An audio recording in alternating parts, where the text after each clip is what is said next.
Bonjour, dans la vidéo qui suit, je vais présenter la donnée du cas TVA numéro 7 de l'examen fédéral 2020, puis expliquer comment résoudre le cas. Lors de l'examen, le temps à disposition pour résoudre le cas est de 9 minutes. Il s'agit lors de la résolution de ce cas de déterminer, lors de 3 exemples, si la règle dite des 70%, selon l'article 19 alinéa 2 LTVA, peut être appliquée ou pas.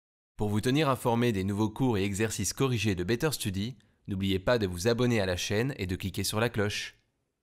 Il s'agit également de justifier la réponse. Cet article 19 alinéa 2 LTVA stipule que plusieurs prestations indépendantes qui forment un tout ou sont offertes en combinaison peuvent être traitées comme la prestation principale si elles sont fournies à un prix global et que la prestation principale représente au moins 70% de la contre-prestation totale, combinaison. Cas 7. Un institut de formation inscrit au registre des assujettis TVA organise un séminaire fiscal de 2 jours à Locarno, CH, au mois d'avril 2020. Les participants ont le choix entre les variantes suivantes. A. Cours, tous les sujets, pendant 2 jours, y compris matériel de séminaire, 2 repas de midi et collation durant les pauses. Prix global 1100 francs. B. Cours, certains sujets, pendant 1,5 jours, y compris matériel de séminaire, un repas de midi et collation durant les pauses. Repas du soir pour le premier jour de cours, nuitée à l'hôtel, y compris petit déjeuner. Prix global, 960 francs suisses. Vous vous préparez aux examens du brevet dans une autre école que Better Study. Vous avez besoin de consolider certaines notions à votre rythme et au moment qui vous convient le mieux. Demandez dès maintenant votre essai gratuit sur betterstudy.ch. C.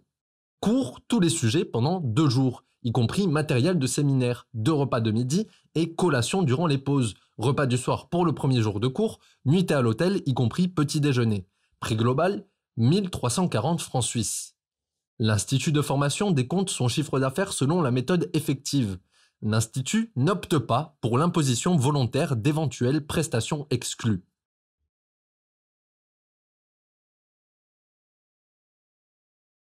Les frais de cours sont calculés correctement et comprennent l'éventuel TVA.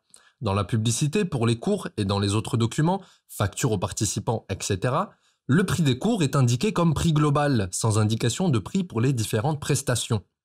Travail à effectuer. Déterminer si, pour chacune des variantes A à C, la règle du 70% selon l'article 19 alinéa 2 LTVA peut être appliquée et justifier votre réponse. Veuillez calculer un éventuel impôt dû sur le chiffre d'affaires. Variante A. La réglementation peut être appliquée.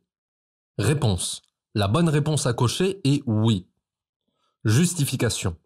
La valeur de la prestation exclue du champ de l'impôt, article 21 alinéa 2 chiffre 11 lettres A et B LTVA, de 1000 francs suisses est supérieure à 70% du total de la contre-prestation de 1100 francs suisses.